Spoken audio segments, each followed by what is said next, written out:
Hello students, अपन पढ़ रहे थे ह्यूमन एम्ब्रियोलॉजी, मानव भ्रूण की। और इसमें जो अपना आज टॉपिक है वो अपना थर्ड टॉपिक स्टार्ट होगा, जिसके बारे में अपन डिस्कस करेंगे एम्ब्रियोनिक डेवलपमेंट के बारे में। क्योंकि लास्ट जो अपना वीडियो था वो अपना फर्टिलाइजेशन के ऊपर था, निषेचन के बारे में पढ़ा था अपन ने। आज अपन पढ़ेंगे एम्ब्रियोनिक डेवलपमेंट किस प्रकार से होता है, भ्रूणीय परिवर्धन होगा वो किस प्रकार से होता है मानव में। अब फर्टिलाइजेशन के दौरान अपन ने पढ़ा था कि जो शुक्राणु और अंडाणु होते हैं वो आपस में संलयित हो जाते हैं, ठीक है, जिसे फर्टिलाइजेशन कहते हैं, निषेचन कहते हैं। और निषेचन की जो प्रोसेस होती है उसके फलस्वरूप किसका फॉर्मेशन होता है, द्विगुणित युग्मनज का। द्विगुणित युग्मनज का क्यों? क्योंकि अपन जानते हैं अपना शुक्राणु और अंडाणु जो होते हैं दोनों अगुणित होते हैं, ठीक है। और यहाँ इन दोनों का फ्यूजन हो रहा है, जिसको अपन क्या बोलते हैं, निषेचन की प्रोसेस बोला जाता है, फर्टिलाइजेशन बोलते हैं अपन, ठीक है। अब यहाँ पर किसका निर्माण होगा, युग्मनज का निर्माण हो जाएगा, जाइगोट का फॉर्मेशन होगा जो द्विगुणित होगा, ठीक है।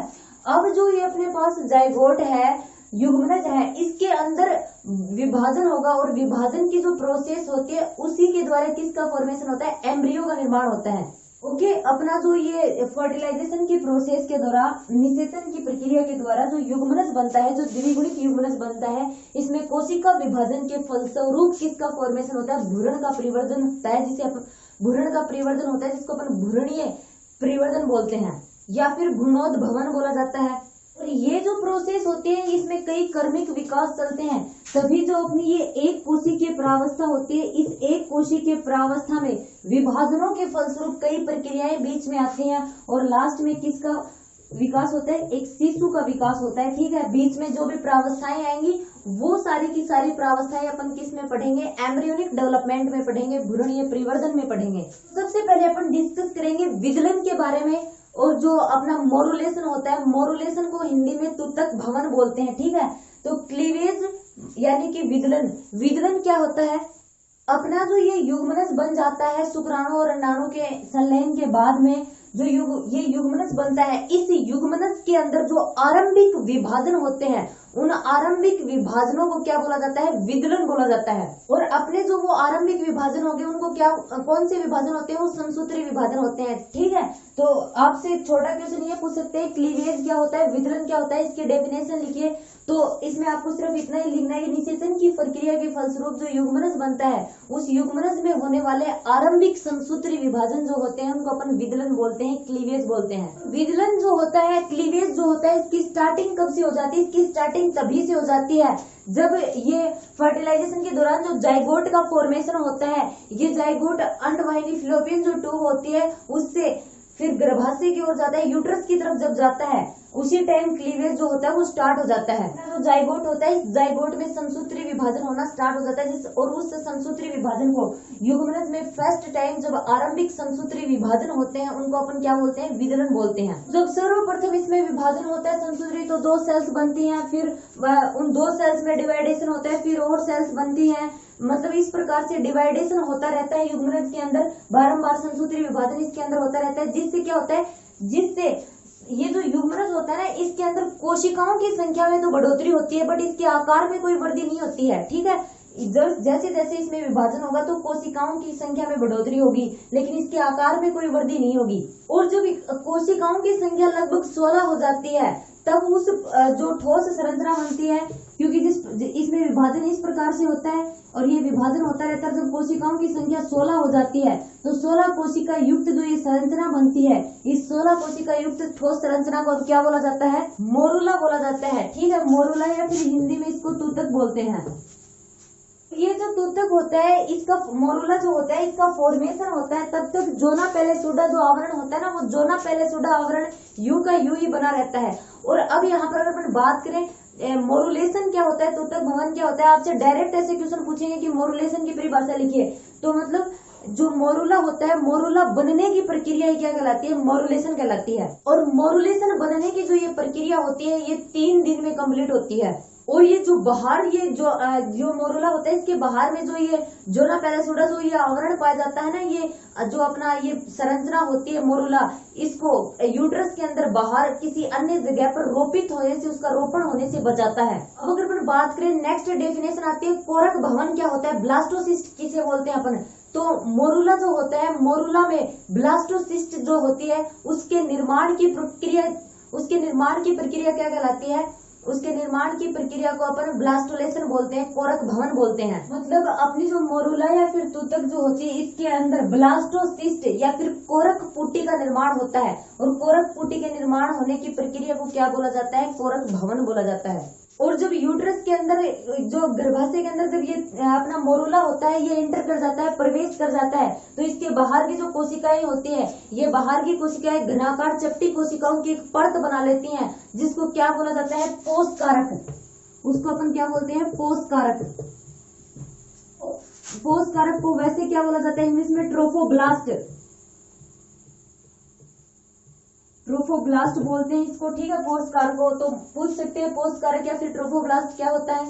अगर अपन पोषकारक या फिर ट्रोफोब्लास्ट के कार्य की बात करें तो पोषकारक का क्या वर्क होता है? ये जो अपनी कोशिकाएं होती है, इन्हीं की वजह से अपना एम्ब्रियो जो होता है, अपना भ्रूण जो होता है, वो गर्भाशय एपिथेलियम कोशिकाओं से चिपक जाता है।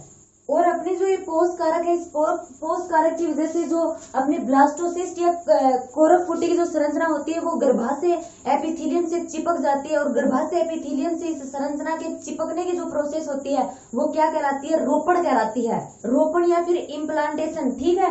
तो आपको ये याद रखनी है, छोटी छोटी बातें, जो छोटी छोटी डेफिनेशन आ रही है। रोपण क्या होता है, इम्प्लांटेशन क्या होता है, ये पूछ सकते हैं। और पूछ कह सकते हैं 2019 में, 2019 में ये क्वेश्चन भी आया हुआ है बोर्ड के मेन एग्जाम में कि रोपण क्या होता है, इम्प्लांटेशन किसे बोलते हैं। पोषकारक जो होता है, इसकी सहायता से ब्लास्टोसिस्ट कोरक पुटी जो होती है, वो गर्भाशय एपिथेलियम की सतह से चिपक जाती है, जिसे अपन रोपण बोलते हैं। कोरक पुटी के वहां पर रोपित हो जाने से क्या होता है? उसके चारों ओर गर्भाशय, उसको चारों ओर से गर्भाशय एंडोमेटेरियम जो होती है वो घेर लेती है। इसकी वजह से गर्भाशय के अंदर जो अपनी कोरक पुटी होती है वो अंत स्थापित हो जाती है, और वहां पर अंत स्थापित हो जाती है, इसीलिए इसे अपन क्या बोलते हैं? आरोपण बोलते हैं। और ये जो आरोपण हो जाता है, इस आरोपण के बाद में आंतरिक जो कोशिकाएं होती है, वो एक्टोडर्म एंड एंडोडर्म में विभाजित हो जाती हैं। और एक्टोडर्म एंड एंडोडर्म के बीच में क्या पाया जाता है? मेसोडर्म, ठीक है। एक्टोडर्म से मतलब है बाह्य स्तर, और एंडोडर्म से मतलब है स्तर, और मेसोडर्म का मतलब मध्य का जनन स्तर। एक्टोडर्म, एंडोडर्म एंड मेसोडर्म, ये तीनों क्या है? जनन स्तर हैं। और अपनी जो कोरक पुटी होती है, इस कोरक पुटी के द्वारा तीनों जनन स्तरों के निर्माण की प्रक्रिया क्या कहलाती है? ग्रेस्टुला भवन कहलाती है, ठीक है। एक डेफिनेशन यहाँ पर भी बनती है कि ग्रेस्टुला भवन क्या होता है? तो अपनी ब्लास्टोसिस्ट या फिर जो कोरक पुटी होती है, उसके द्वारा तीनों जनन स्तर, एक्टोडर्म, एंडोडर्म एंड मेसोडर्म का फॉर्मेशन क्या कहलाता है? ग्रेस्टुला भवन कहलाता है। और ये तीनों जनन स्तर ही मानव के जितने भी ऑर्गन्स है ना, उनका भविष्य निर्धारित करते हैं, डिसाइड करते हैं कि ये जो जनन स्तर होते हैं, ये ही अंगों का फॉर्मेशन करते हैं, ऊतकों का फॉर्मेशन करते हैं, अंग तंत्रों का निर्माण इन्हीं 3 जनन स्तरों के द्वारा होता है। कौन कौन सा जनन स्तर किसका फॉर्मेशन करता है, ये मैं आपको नोट्स अवेलेबल करवाऊंगी। उसके अंदर एक सारणी सी मिलेगी आपको, उसमें दिखाया गया है कि एक्टोडर्म किसका निर्माण करता है, एंडोडर्म किसका निर्माण करता है, मेसोडर्म किसका निर्माण करेगा। जैसे कि अपनी त्वचा की ग्रंथियां हैं, नेत्र है, तंत्रिका की जो ग्रंथियां, उनका फॉर्मेशन जो होगा वो अपने एक्टोडर्म से होगा। और अपने पेशीय उत्तक या फिर संयोजी उत्तक, अपना जो कंकाल स्केलेटन होता है, इसका फॉर्मेशन जो होता है अपने मेसोडर्म से होता है। अपनी थायराइड, अग्नाशय, पैराथायराइड जो ग्रंथियां होती हैं, इनका फॉर्मेशन जो होता है वो एंडोडर्म से होता है। तो इस प्रकार पूरी की पूरी सारणी दे रखी है, जिसमें हर एक ऑर्गन के बारे में बता रखा है कि किस ऑर्गन का फॉर्मेशन किस जनन स्तर के द्वारा होता है, और आपको वो याद करना है। अब अपन देख लेते हैं कि जो ह्यूमन होता है, मानव जो होता है, उसके अंदर किस प्रकार से ये भ्रूणीय प्रक्रियाएं होती हैं, कंप्लीट होती हैं, कितनी भ्रूणीय अवस्थाओं से गुजरता है और क्या क्या चेंजमेंट होते हैं। तो मानव के अंदर जो गर्भ काल होता है वो लगभग 266 डे का होता है। 266 दिन जो होते हैं वो गर्भ काल के होते हैं मानव की, अगर अपन बात करें। और उसके समथिंग मतलब 9 मंथ, ठीक है, 9 महीने का।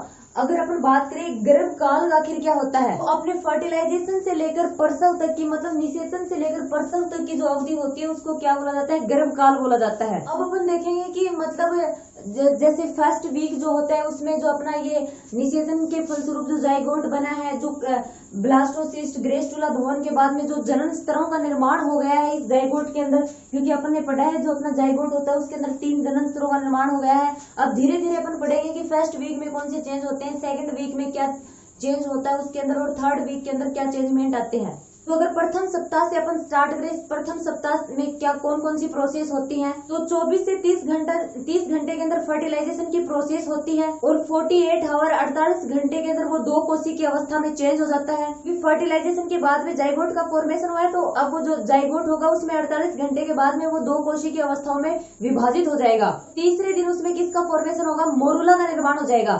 मोरूला क्या है, इसके बारे में अपन ने डिस्कस किया। समसूत्री विभाजनों के फलस्वरूप जो 16 कोशिकाओं की एक ठोस गेंद जैसी संरचना बनती है उसको अपन मोरूला बोलते हैं। फिर चौथे दिन क्या होगा, जो अपनी कोरक पुटी होती है वो गर्भाशय गुहा में एंटर कर जाती है और 7वें से 8वें दिन रोपण की जो प्रोसेस होती है वो कंप्लीट हो जाती है।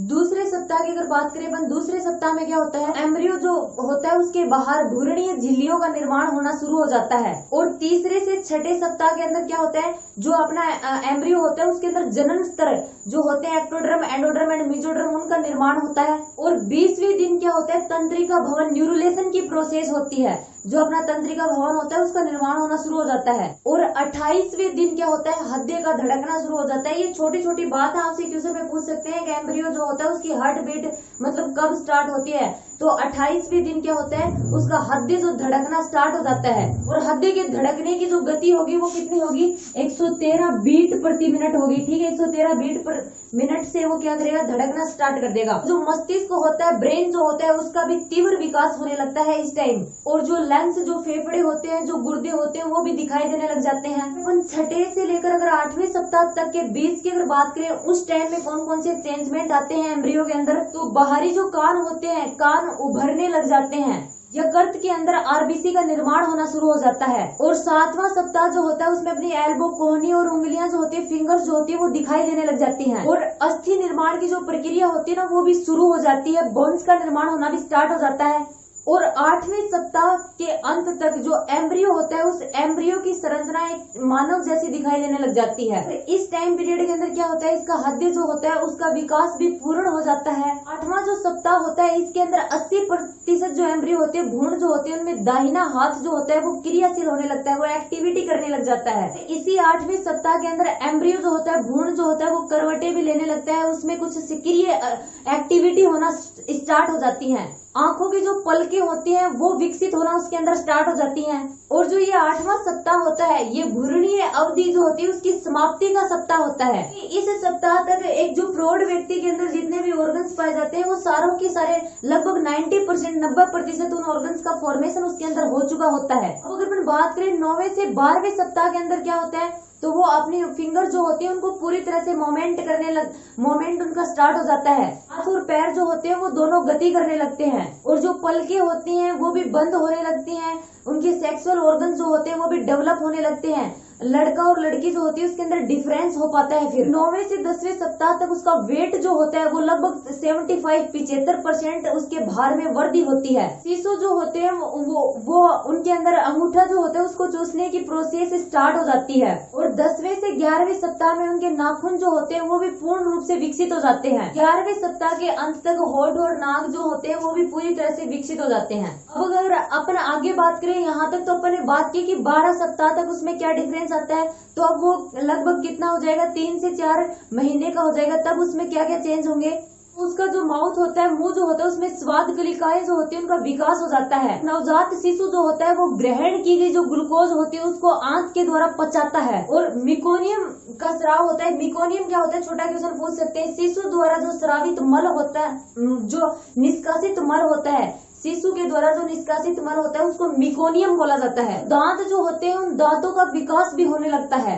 और जो वो हाथ पैर हिलाता है, तो जितने भी मोमेंट होते हैं उन सारे मोमेंट को एक मदर जो होती है, माँ जो होती है, वो प्रॉपर रूप से फील कर पाती है।